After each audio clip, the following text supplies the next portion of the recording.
From Ramsgel, sabi ni Ramsgel, good evening po. Ask ko lang, during sa pag-consecration sa Eucharist sa Mass, ano ba dapat gawin? Yumuko or titigan ng hostia? Salamat po.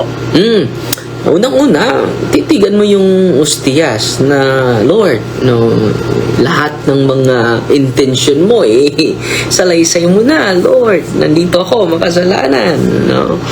At ito yung gusto ko, di ba? Sabi ni Kristo, humingi kayo sa pangalan ko.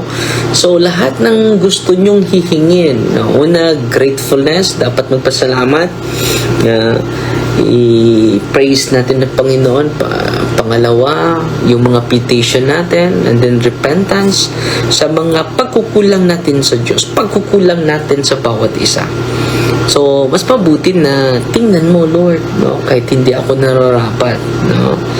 Ay nandito po ako, at handang susunod sa iyo.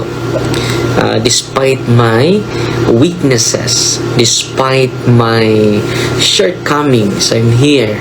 I'm not worthy before your presence, but I'm here. Silent and meditative yung mode natin, Brother Jando. Silent and meditative. Meditative mode yung gawin natin. Brother Jando,